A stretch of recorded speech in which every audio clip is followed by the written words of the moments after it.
세상이 아무리 크게 보여도 그 세상을 만드신 분은 우리 하나님이십니다. 우리가 하나님과 친구가 되어 동행한다면 우리의 삶은 하나님의 보살핌으로 승리하며 복된 인생이 될 것입니다.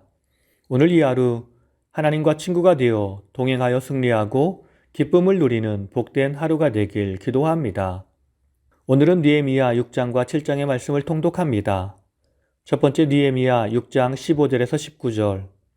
예루살렘 성벽 재건 완료 및 유다 귀족들과 도비야 간의 내통 회고. 15에서 16절. 성벽 재건 공사의 완료. 성벽 재건 공사가 52일 만인 엘루럴 25일에 완료됨. 이스라엘 모든 대적들이 이 소식을 듣고 두려워하며 낙담함. 하나님이 이루신 줄로 알았기 때문임. 17에서 19절. 성벽 재건 공사 중에 유다 귀족들과 도비야 간의 내통 회고. 성벽 재건 공사 기간 중에 유다 귀족들과 도비야가 여러 번 편지로 내통함. 도비야와 결혼 동맹을 맺은 사람이 많음. 그들이 느헤미야 앞에서 도비야를 칭찬하였고 느헤미야 말을 도비야에게 일일이 고함. 도비야가 느헤미야에게 여러 통의 협박 편지를 보내어 두렵게 하고자 했음. 엘루럴은 유대 종교력의 6번째 달로 태양력으로는 8, 9월경에 해당합니다. 공사가 언제 끝마쳐졌는지는 정확히 알 수 없지만 주전 444년 9월 중순 무렵으로 생각됩니다. 이는 성벽 재건 공사 착수일로부터 52일째 되는 날입니다. 이처럼 빠른 시일 내에 성벽 재건이라는 대역사를 마칠 수 있었던 것은 열악한 상황이었지만 그럴수록 느헤미야의 지도로 백성들 모두가 하나 되어 역사에 온 힘을 다했기 때문입니다. 아울러 그 시기는 비가 오지 않는 건기였기에 쉼없이 지속해서 일할 수 있었습니다. 성벽 기초는 남아있었고 회파된 곳을 보수하며 올린 것이기에 빨리 끝날 수 있었던 것 같습니다. 두 번째 느헤미야 7장 1절에서 4절. 예루살렘 성을 방비할 책임자의 임명과 성의 방비 전략 전달. 1절에서 2절. 예루살렘 성을 방비하고 통치할 책임자의 임명. 성의 건축이 완료되자 느헤미야가 문짝을 달고 문지기와 노래하는 자들과 레위 사람들을 세움. 느헤미야의 동생 하나니와 영문의 관원 하나냐를 예루살렘 방비와 통치 책임자로 임명함. 3절에서 4절. 성의 방비 전략 전달.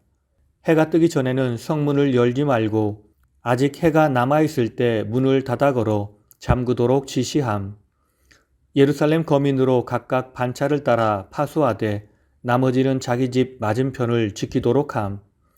왜냐하면 성은 크고 거민은 많지 않아 가옥을 짓지 못한 까닭이었음. 성벽은 완공되었지만 모든 문제가 해결된 것은 아니었습니다.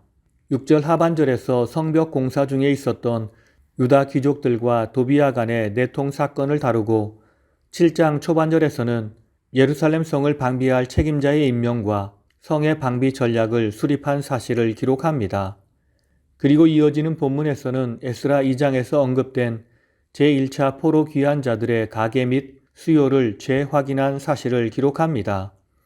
이는 예루살렘 성벽이 완공되었음에도 그 안에 거주하는 백성들의 숫자가 너무 적은 것을 알아차린 느헤미야가 성벽 봉헌식 이전에 유다 각 지역에 흩어져 살던 귀환자들의 일부를 예루살렘으로 이주시키기 위한 인구 조사를 하는 과정에서 찾게 된 제1차 포로 귀환자들의 명단을 제시한 것입니다. 제1차 포로 귀환 후 성전을 건축한 이스라엘 백성들의 이스라엘 재건 역사는 이제 느헤미야를 중심으로 성벽이 재건됨으로 완성되었음을 의미합니다. 세 번째 느헤미야 7장 5절에서 38절. 제1차 포로 귀환자들 중 일반인들의 가계별 및 귀환지별 수요 재확인. 8절에서 24절. 가계별 귀환자들의 수요. 25에서 38절. 출신지 혹은 귀환지별 귀환자들의 수요. 네 번째 느헤미야 7장 39절에서 65절. 제1차 포로 귀환자들 중 성직자와 느디님 사람 및 기타 귀환자들 수요 재확인. 39에서 42절. 귀환 제사장들의 가계별 수요. 43에서 45절. 귀한 레위인들의 가게별 수요. 46에서 60절. 성전 봉사자인 느디님 사람들과 솔로몬 종들 중 귀한 자들의 가게와 수요. 61에서 65절. 기타 귀한 자들의 수요. 다섯 번째 느헤미야 7장 66절에서 73절. 제1차 포로 귀한 자들과 재산의 합계 및 성전 재건을 위한 족장들의 예물 봉헌 재확인. 66에서 69절. 제1차 포로 귀한 자들과 재산의 합계.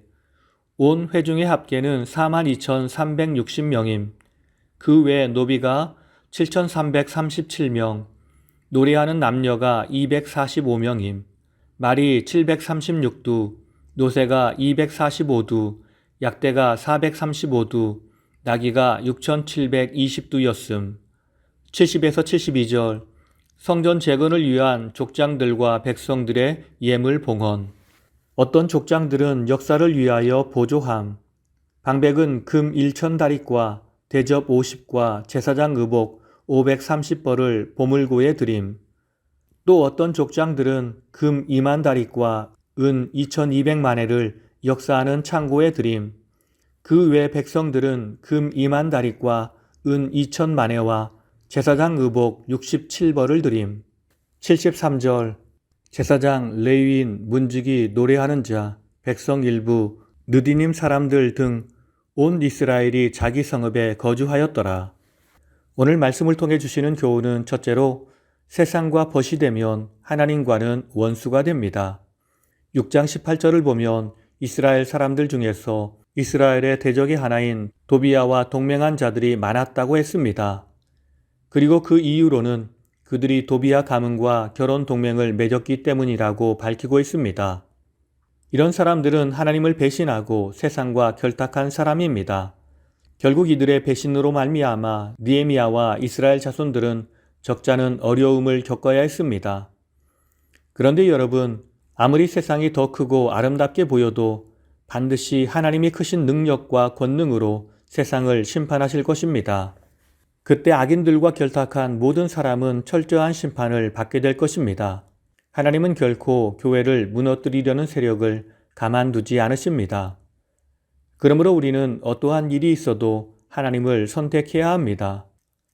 하나님과 친구가 되어 기쁨으로 주와 동행하는 삶을 살아야 합니다. 두 번째, 교회의 직분자들은 교회를 지키라고 세우심을 입은 사람입니다. 7장 1절을 보면 느헤미야는 예루살렘 성이 중건되자 문짝을 달고 문지기와 노래하는 자들과 레위인들을 세웠다고 했습니다. 즉 예루살렘 성을 방비할 직분자들을 세운 것입니다. 이처럼 느헤미야가 성을 방비할 자들을 세운 것은 당연히 해야 하는 일이었습니다. 비록 성이 중건되었다고는 하지만 그렇다고 대적들의 위험 요소가 사라진 것은 아니었습니다. 대적들은 틈만 보이면 언제든지 쳐들어와 자신들의 야심을 채울 가능성이 있었습니다. 따라서 느헤미야는 성이 중건되었다고 방심하는 대신 레위인 문지기들을 세워 성을 방비하게 한 것입니다. 오늘날로 말하면 이들은 교회의 직분자들입니다. 교회가 직분자를 세우는 것은 주의 진리를 세상에 선포하며 세상 악한 사람들로부터 교회를 지키기 위해서 파수꾼으로 세운 것입니다. 우리의 대적마귀는 끊임없이 교회를 무너뜨리려 하고 있습니다. 그러므로 직분자로 세워진 주의 백성들은 자신의 직무를 잘 감당해야 합니다. 내 자리가 무너지면 내 자리를 통해서 적들이 쳐들어올 수 있습니다. 그러므로 직분자들은 진리로 무장하고 성령으로 무장하여 자신의 자리를 잘 지켜 나가야 합니다. 주님은 이 땅에 거룩한 교회를 세우기 위해서 세상에서 버림을 당하셨고 십자가를 지셨습니다. 사도들도 이 직분을 감당하기 위해 순교를 각오하였고 자신의 목숨을 버리면서까지 교회를 지켰습니다. 주님께서 교회를 지키기 위해서 우리에게 귀한 직분을 주셨음을 우리는 잊어서는 안 됩니다. 오늘 이 하루 주님의 핏값으로 세워진 주의 교회가 세상 어떤 도전에도 흔들리지 않도록 주의 교회를 진리로 지키고 믿음으로 지켜 이 세상 가운데 교회를 통해 하나님의 온전한 뜻이 전파되도록 헌신하며 주의 도움으로 승리하는 복된 하루가 되길 예수님의 이름으로 축원합니다. 다 함께 기도하시겠습니다. 오늘 또 우리와 친구가 되시기 위해 우리에게 다가오시는 주님, 우리가 그런 주님을 마음을 열고 영접하길 원합니다. 주님 안에 참된 승리와 영원한 복이 있음을 기억하며 주와 동행하길 원합니다. 주님의 친구가 되어서 주님의 집인 교회를 믿음으로 세워나가게 하시고 주님 오실 그때까지 맡은 자리에서 충성을 다하며 헌신하는 우리가 되게 하옵소서. 최후 승리를 얻을 때까지 주와 동행하게 하옵소서. 교회의 머리이신 예수님의 이름으로 기도드립니다. 아멘.